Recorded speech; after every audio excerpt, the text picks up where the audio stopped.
كنتم خير أمة أخرجت للناس تأمرون بالمعروف وتنهون عن المنكر وتؤمنون بالله.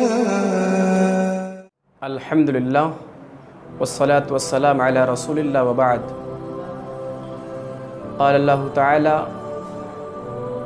انا انزلناه فی لیلۃ القدر وما ادراک ما لیلۃ القدر لیلۃ القدر خیر من الف شہر تنزل الملائکۃ والروح فیہا بإذن ربہم من کل امر سلام ہی حتی مطلع الفجر. اللہ تبارک و تعالیٰ کا فرمان ہے، ہم نے اس قرآن کو شب قدر میں نازل کیا، اور تمہیں کیا معلوم کہ شب قدر کیا ہے؟ شب قدر 1000 مہینوں سے بہتر ہے.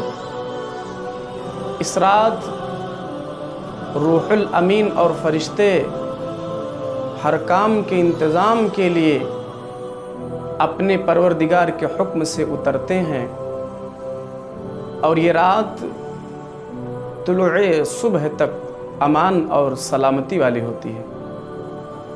میرے بھائیوں، قدر کے کئی معنی بیان کیے گئے ہیں. برابری کی چیز، حرمت، وقار، قوت، سہولت، تنگی، یہ سارے الفاظ قدر کے معنی میں مستعمل ہیں.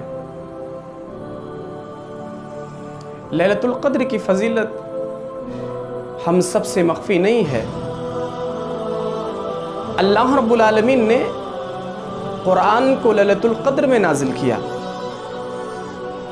اور یہ کہ وما ادراک ما لیلۃ القدر، اس استفہام سے اس کی اہمیت و فضیلت واضح ہوتی ہے. اور یہ رات 1000 مہینوں سے بہتر ہے.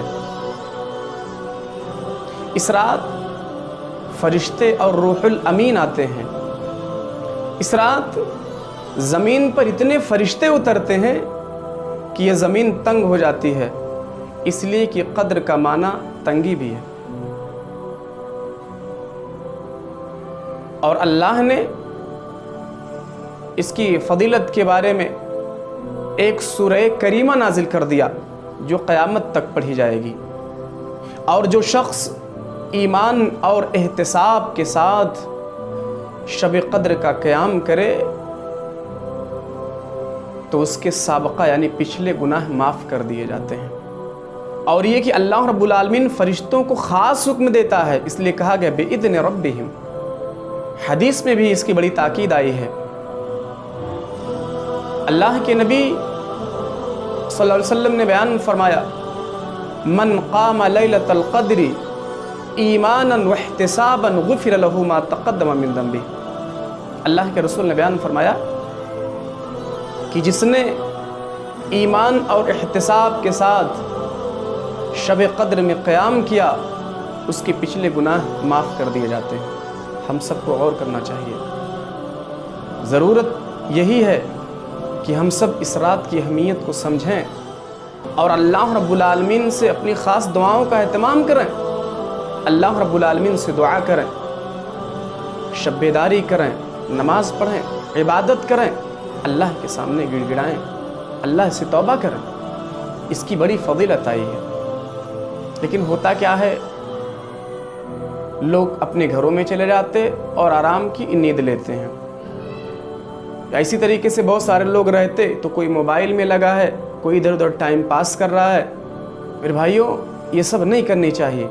قرآن پڑھو، اللہ کی عبادت کرو، اللہ سے دعا کرو، رو، اللہ سے مانگو، اپنی خطاؤں کی بخشش اللہ سے کرو. اور اللہ رب العالمین کا کتنا احسان ہے کہ اس ایک رات کی عبادت 1000 مہینوں سے بہتر ہے. اہل علم نے لکھا ہے کہ 1000 مہینے تقریباً 83 سال 4 مہینے ہوتے ہیں. اب آپ غور کرو کہ اگر کسی کی عمر قلیل ہے، کم ہے، 20 سال، 25 سال، 35 سال، 40 سال کا اگر وہ ہے، تو اگر اس نے ایمان و احتساب کے ساتھ شب قدر میں قیام کیا تو گویا کہ اس نے 83 سال 4 مہینے اللہ کی عبادت کی۔ اللہ کا کتنا بڑا احسان ہے میرے بھائیوں۔ اس لیے اس رات کی قدر کرو، اللہ سے دعا کرو، اللہ سے بخشش طلب کرو، اللہ سے رو۔ اللہ رب العالمین سے دعا ہے اللہ ہماری عبادتوں کو قبول فرما، اللہ ہمارے گناہوں کو بخش دے، اللہ ہم سب کو مومنین میں شامل کر دے، آمین۔ تقبل یا رب العالمین۔ السلام علیکم۔